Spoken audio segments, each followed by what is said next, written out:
A very good morning to Latiza and to my fellow friends. Today we are going to present about assignment 2, which is operating system. So today we have Azira here and Muhammad Akimi Fiza here also. So I would like to start with our first case study, which is identify the type of storage used in the system that we are testing. So in our system that we test, we got two storage, which is disk 0, which is C drive, and this one is a D drive. And both these are using SSD. So the first drive, which is D0 C drive, is a 512 GB Kioxia NVMe SSD, which appears to be a main system drive where the operating system and primary applications are installed. And the second drive, this one D drive, is a 239 GB gigabyte NVMe SSD, which is likely used for additional storage such as documents, pictures, games, and so on. So we try to get these details from Task Manager, which is a Windows built-in application or system. From there, we get the specs of the laptop or CPU. So moving forward, how does this affect performance between NVMe SSD and hard HDD? So since there's no moving parts for SSD, because there is no the SSD is using flash memory for data storage. So for the speed, it's minimum of 2000 megabyte per second to over 7000 megabyte per second, and it depends on the model actually. And the benefit of SSD, which is system boots in second, applications launch instantly, and third will be large file transfer in a fraction of second. So SSD can achieve this kind of benefits or uh, specs because SSD use PCIe lanes for higher bandwidth and lower latency. However, for HDD, there is a mechanical design with moving parts for hard disk. Since they got platter, they got disk inside the hard disk, so it will be a slow process. For the speed, hard disk carries around 80 to 150 megabyte of second of speed, and the drawbacks for hard disk is slow loading times and less efficient multitasking. So moving forward to case study 2, which is to check the file system on the main drive, which is C drive. So the file system on the main drive is NTFS, which is a new technology file system. So NTFS is the default file system for modern version of Windows because it support large file sizes, efficient storage management, and enhanced security through the file permission and encryption, and got features such as file compression and indexing. We achieve this this procedure by right-click the file or folder and then click on properties. So you get the properties of the file or folder. So that's all for me. I would like to pass to next presenter. So hi, my name is Azira Aslan. So I'm going to discuss about case study 3 and 4. But right now I'm going to discuss about case study 3 lah. So first of all, who has a permission to access or modify files? So there are three people or three different paths. So first of all is the system, the operating system. The second is the owner of the file, and third will be the administrators lah. So the three of these, as you can see from the screenshot that I have, all three of them has the full control of the file lah. So next.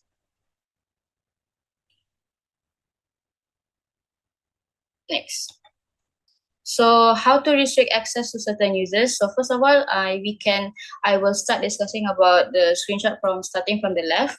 So this is what you will see when you right click on properties selection on any file that you have. So this is the first thing that you will see. Then you can click on the security tab, and which will lead you to the second screenshot. So if you want to change permission for anyone, you can click on the edit button that I've highlighted. So that will lead you to the next screenshot, which is the permission stuff. So you can have You can deny full control, read and execute, read, write. So basically, for example, if you want to block a person to make them only read, then you can block the write option lah. So next.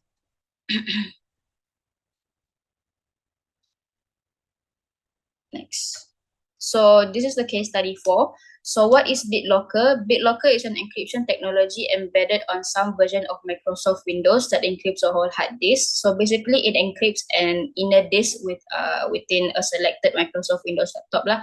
So there are 3 types of Microsoft Windows that already have BitLocker pre-installed in them, which is the Pro, the Enterprise, and also the Education. So in addition, it is a setting of complete encryption volume, which implies this kind of encryption locks out all the contents of a drive, making them unable to be accessed without the correct key, which I will be discussing them later. So next, why is it useful for laptops and shared computers? First of all, the data within the lost or stolen device will not be easily accessed. So for example, if your laptop got stolen, the data will not be easily accessed because it is secured with encrypted key. So next, prevents unauthorized access, like I mentioned before.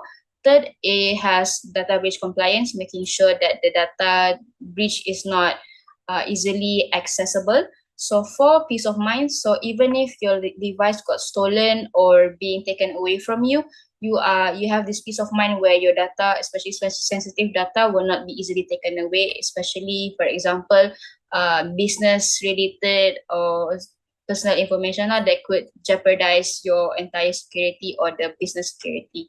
Next.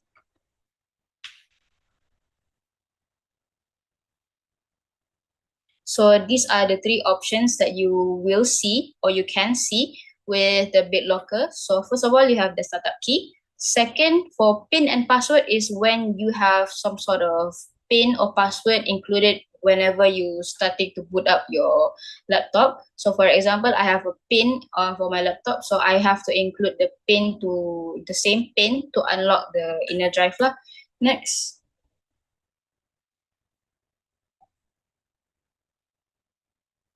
So reasons why BitLocker should be enabled. First, prevents data theft. Like I mentioned before, the inner drive will not be accessible without a proper encryption and decryption key.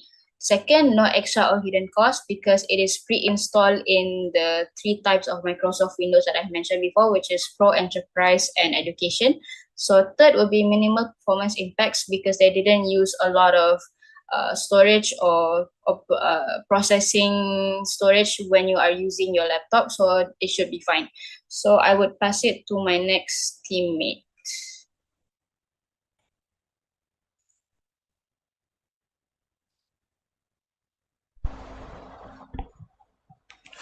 Okay, Assalamualaikum madam. My name is Muhammad Mifiza and I will present to you about the case study number 7 and study number 8. So for the case study number 7, what is the current the performance, which is, as you can see here, this is a screenshot taken from my laptop, which is my system uses Kingston NVMe SSD, which is contain 477 gig as the primary drive for Windows and also virtual memory. It offering much faster speeds and lower latency than HDDs or SATA HDD. So my task manager show the light usage, which is 3% active time, 5.1 millisecond responses, 0 KB read, and 278 KB write. So with the small transfer spikes up to 7 megabytes, your software below its maximum capacity. So my drive is healthy, also not facing any bottlenecks, and also support trim that will ensuring sustain high performance with regular optimization. So next.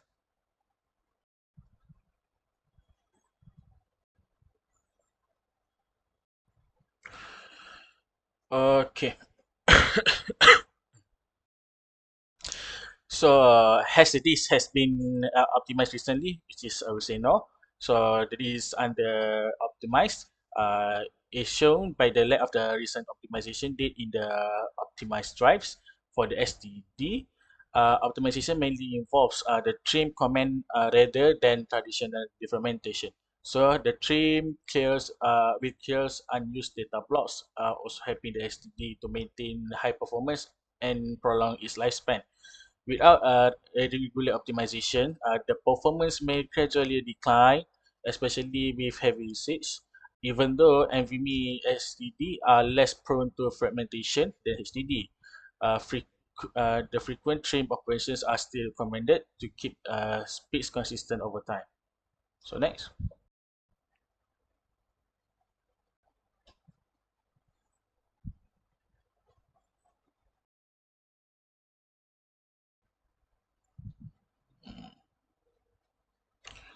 Okay, so for the case study number 8, which is the three suggest action to improve this performance. So for the first one is we need to enable and schedule our regular STD optimization, which is trim. By enable Windows optimized drives to run trim automatically at least once a week, keeping unused blocks clear for sustained SSD write speeds. The second one is to update storage and chipset drivers. We need to update to the latest NVMe driver from Kingston or through other Windows update, as newer drivers can improve the compatibility, stability, and also overall SSD performance by optimizing the communication with the operating system. So the final one is we need to reduce unnecessary background processes and startup apps. We need to disable any unnecessary startup programs and limit the heavy background tasks, such as a large antivirus scans during peak usage. This will reduce constant input-output activity, ensuring more bandwidth is available for access to applications or job. So next.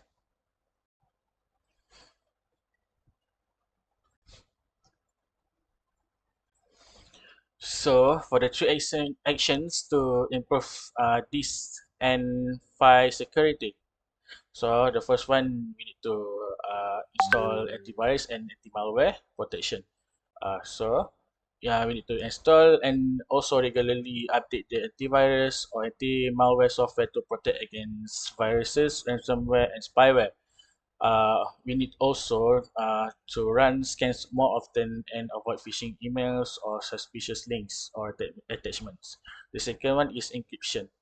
We need to encrypt our hard drives, the external drives, and our sensitive files to keep data unreadable to unauthorized users, especially on device used in public or more frequently. The final one is regular backups. We need to follow a strong backup policy, such as the 3-2-1 rule, which is the 3 copies of data, 2 different media, and 1 offsite. Also use cloud or physical backups to ensure quick recovery from breaches, failures, or mistakes. So that's all from us. Thank you very much.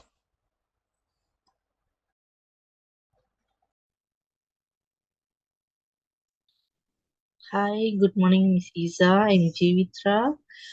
Today I'm gonna present about case study 5 and 6. Plug in a USB drive or simulate one. Usually, USB drivers are one of the most common tools for storing and transferring data. They are small, portable, and convenient, but they also come with certain risks. So now we are gonna see the risk and let's discuss about the thing. So what risks are involved in with using USB drives? Using USB drives can expose both personal and organizational data to threats. The common usual risks including malware and viruses, data theft and data corruption, and also unauthorized access. Uh, so malware and viruses, the USB drives can carry malicious software such as worms, trojans, or ransomware. In case the connected to computer without proper security that can automatically run or can infect the system of these programs. Second, data theft. Data theft is usually uh, the sensitive files stored on unencrypted USB can be stolen if the device is lost or stolen by others. Uh, also the cybercriminals can use the infected USBs to steal passwords, documents, or other confidential data from the files or the system. And the third one is data corruption. The improper in ejection or sudden removal of the USB can be damage the files or make the USB unreadable, or it can be risky sometimes. So sometimes what can you say, our important things also can be gone, can be. And for is unauthorized access. Actually, anyone who can find the USB can view the details or uh, or contents. Anything inside the USB can be stolen or can be read or can be accessed by others if the USB is not protected or secure enough. And what protection does Windows provide when a USB is connected? Windows has built-in lot features that helps reduce risk when a USB device is plugged in. And there are 5 protection. Um, First, autoplay or autorun restriction. The window blocks automatic execution of programs from USB drives to prevent malware and the viruses from launching without permission. And the second one is when Window Defender antivirus. This is automatically scans USB drives um, and suspicious files when they are connected. And the third one is user account control. In short form, you can also call UAC. Um, this is the prompt for confirmation before running unknown application from the USB, reducing the chance of accidental infection. And the fourth one is BitLocker to go optional. Allows this thing allows users to encrypt the USB drive so that data is protected even if the device is lost or stolen. And the fifth and last one is driver verification.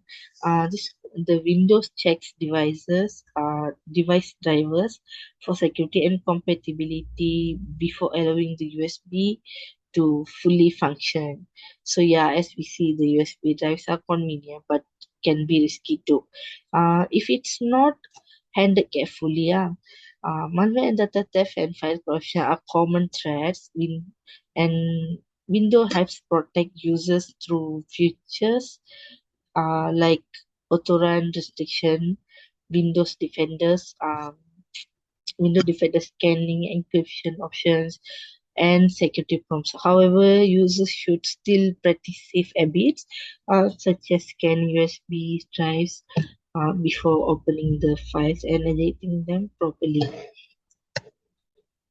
Next, case 36.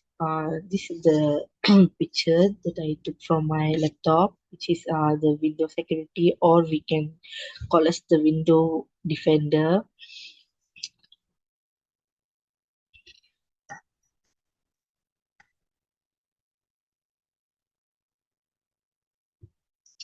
And the scan drives automatically, and yeah, it can.